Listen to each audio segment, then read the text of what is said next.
Hi అండి, అందరికీ నమస్కారం. వెల్కమ్ టు అవర్ ఛానల్ తెలుగువారి ముచ్చట్లు. ఈరోజు మనం చెప్పుకునే కథ పేరు పెరుమాళ్ళ కెరుక. రచయిత వంజారి రోహిణి గారు. ఆగడంతోనే జనాలు బస్సును చుట్టుముట్టారు.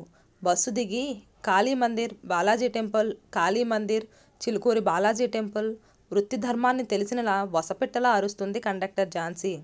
మెహదీపట్నం బస్టాండ్ చౌరస్తా నిత్యం వచ్చిపోయే జనాలతో రద్దీగా ఉంది. గమ్యం చేరాలని కొందరు తొందరపడుతూ బస్సు కోసం ఎదురుచూస్తుంటే, గమ్యం చేరాక చేసేదేముంది, ప్రయాణాన్ని ఆస్వాదిద్దాం అని మరికొందరు నిదానంగా పోవచ్చని బస్టాండ్లో చక్కర్లు కొడుతున్నారు.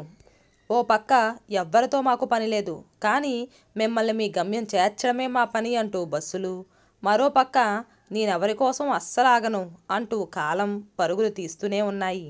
కండక్టర్ ఝాన్సీ 5 నిమిషాలు వసపెట్టలా అరిచి ఇంకెవ్వరూ బస్సు ఎక్కరని నిర్ధారించుకున్నాక బస్సు ఎక్కింది. మెహదీపట్నం పెద్ద స్టాప్ కావడంతో చాలామంది జనం ఎక్కారు. బ్యాగులో టికెట్సు, డబ్బులు, చిల్లర పైసలు 3 అరల్లో పొందికగా అమర్చుకొని బస్సు ఎక్కి నిలబడి ఉన్నవాళ్లను బస్సు లోపలికి పొమ్మని కాస్త నిదానంగా చెబుతూ, చెప్పినా కదలని రాతి శిల్పాల్లా బస్సు రాటు పట్టుకొని వేలాడుతున్న వాళ్ళకి కాస్త కటుగా హెచ్చరిస్తూ చకచక టికెట్ కొడుతుంది ఝాన్సీ. డ్రైవర్ మల్లేశం బస్సుని ముందుకు ఉరికించాడు. కొత్తపల్లి ఇల్లులా నిండుగా జనాలతో ఉన్న బస్సు లంగర్ హౌస్ వైపు పరుగు తీసింది. లంగర్ హౌస్లో కొంతమంది దిగారు, మరికొంతమంది ఎక్కారు. అప్పటికే సమయం ఉదయం 11 అయింది. పొద్దున్న ఇంటి నుంచి తెచ్చుకున్న టిఫిన్ తినడానికి తీరిక లేక బాటిల్లో నుంచి మరికొన్ని నీళ్లు గొంతులో పోసుకుంది. తన కండక్టర్గా డ్యూటీలో చేరిన రోజు నుంచి ఒక్కసారి కూడా పనిలో పొరపాటు చేయలేదు. ఒక్కరిని కూడా విసుక్కోలేదు. బస్సు నిండా జనం కిక్కిరిసి ఉన్నా ఎంతో చాకచక్యంతో అందరికీ టికెట్స్ కొట్టేది. డిపోలో మంచి కండక్టర్గా పేరు తెచ్చుకుంది. డ్రైవర్ బస్సుని కాళీమందిర్ ముందు ఆపాడు. ఆ రోజు శుక్రవారం కావడంతో అమ్మవారి దర్శనానికి చాలామంది వచ్చినట్లున్నారు. మందిర్ అంతా జనాలతో నిండిపోయింది. బస్సులో జనాలు కూడా చాలామంది అక్కడ దిగేశారు. బస్సు మళ్ళీ ముందు కురికింది.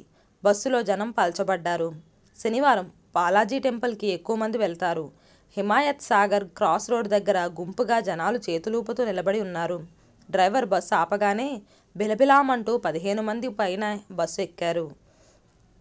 కండక్టర్ ఝాన్సీ రైట్ అనగానే బస్సు ముందుకు కదులుతుండగా బస్సు ఆపండి అంటూ అరుస్తూ వచ్చి బస్సుని పూర్తిగా ఆపకముందే అదలబదల బస్సు వెనుక వైపు డోర్ నుంచి ఎక్కాడు బాబ్జీ.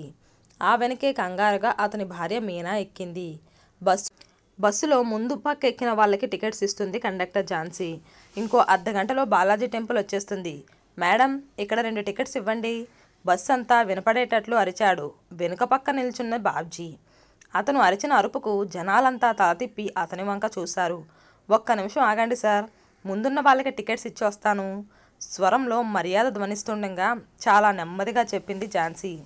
అదేంటి మేడం, టికెట్ ఇవ్వమంటే 1 నిమిషం అంటారు? ఇంకో 10 నిమిషాల్లో టెంపుల్ వచ్చేస్తుంది. మీరు టికెట్ ఇవ్వకుంటే చెకింగ్ ఆఫీసర్ బస్సు ఎక్కితే మా పరువేం కాను. తొందరగా టికెట్ ఇవ్వండి. గొంతు పెంచి మరింత బిగ్గరగా అరిచాడు బాబ్జీ. ఊరుకోండి, ఆమె వచ్చి టికెట్స్ ఇస్తుందిలే, పెద్దగా అరవకండి, అందరూ మనల్నే చూస్తున్నారు. మోచేత్తో బాబ్జీని పొడుస్తూ అతని వినపడేంత చిన్నగా చెప్పింది అతని భార్య మీనా. నీకేం తెలీదు, నువ్వు ఊరుకో. మండగబ్బ కుట్టిన వాళ్ళ పెళ్ళం మీద చిందులు తొక్కాడు బాబ్జీ. సార్ ప్లీజ్ అరవబాకండి. ఈ రూట్లో మిమ్మల్ని చాలాసార్లు చూశాను నేను. తెలిసిన వారే మీరు. ముందు సైడ్ వాళ్లకు టికెట్స్ ఇచ్చి వస్తానంటే అర్థం చేసుకోండి. దయచేసి మృదువుగా చెప్తూనే ముందు ఉన్న వాళ్ళందరికీ టికెట్స్ ఇచ్చేసిందామే. ఏంటి మేడం, నా మాటలు మీకు అరుపులుగా ఉన్నాయా? పరువు మర్యాద గల కుటుంబం మాది. టికెట్ తీసుకోకుండా ఎగ్గొట్టి మోసం చేసేవాళ్ళం కాదు మేము. నిజాయితీకి మారుపేరుగా నిలిచిన వాళ్ళు అనే పేరు ఉంది మా ఫ్యామిలీకి. తొందరగా టికెట్స్ ఇవ్వండి, పెద్దగా అరుస్తున్నాడు బాబ్జీ. అతని భార్య మీనాకి ఈ అరుపులకి తల కొట్టేసినట్టయింది. బస్సులో ఉన్న జనాలంతా తన వంక జాలిగా చూస్తూ, పాపం ఈ తగులు మారి మనిషితో ఈమె ఎలా వేగుతుందో అని చూస్తున్నట్లు అనిపించి సిగ్గుతో ముడుచుకుపోయింది. ఇద్దరూ ముందు వాళ్ళకిచ్చి వస్తుందిలేండి, ఎందుకు చిన్న విషయానికి ఇంత పెద్ద గొడవ చేస్తారు అని శ్రద్ధ చెప్పబోయి అతని అరుపులతో భంగపడి అతను వినే ఘటం కాదని చేరి మూర్ఖుణ్ణి మనసు రంజింపరాదని గమ్మునుండిపోయారు. అతని అరుపులకు డ్రైవర్ బస్సు ఆపేశాడు. ఝాన్సీ మేడం, ముందు అతనికి టికెట్ ఇవ్వండి అన్నాడు డ్రైవర్ మల్లేశం. జనాలందరినీ తోసుకుంటూ వెనకకొచ్చి బాబ్జీకి అతని భార్యకి టికెట్ కొట్టింది ఝాన్సీ. 20 రూపాయల టికెట్కి 500 కాగితం ఇచ్చాడు బాబ్జీ. సార్, 500 ఇస్తే ఎలా? 20 రూపాయలు ఇవ్వండి, నా దగ్గర అంత చిల్లర లేదు అంది ఝాన్సీ టికెట్ ఇస్తూ. అది మీ బాధ్యత మేడం, చిల్లర లేకుండా బస్సులు ఎలా నడపాలని. మళ్ళీ సీన్ పెద్దది కాబోయే ప్రమాదం గ్రహించిన డ్రైవర్ తన సొంత డబ్బుల నుంచి 500కి చిల్లర తీసిచ్చాడు. విజయగర్భంతో బాబ్జీ బింకంగా చుట్టూ జనాలను చూశాడు. బస్సు ముందుకు వెళ్తుంది. ఇంకో 10 నిమిషాల్లో టెంపుల్ వస్తుంది. హఠాత్తుగా డ్రైవర్ బస్సు ఆపాడు. డ్యూటీ యూనిఫామ్లో ఉన్న 2 అధికారులు వెనుక నుంచి బస్సు ఎక్కారు. వెనుకున్న కొందరి టికెట్స్ చెకింగ్ చేశారు. తలుచుకోగానే దయ్యాలు వస్తాయంటారు, కానీ ఇక్కడ ఎప్పుడో కానీ రాని టికెట్ చెకింగ్ ఆఫీసర్ ఈరోజు బాబ్జీ తలుచుకోగానే తన అసిస్టెంట్తో సహా వచ్చాడు. ఆఫీసర్ బాబ్జీని టికెట్ అడిగాడు. రెట్టించిన ఆత్మవిశ్వాసంతో బాబ్జీ జేబులోంచి టికెట్ తీసి చూపించాడు.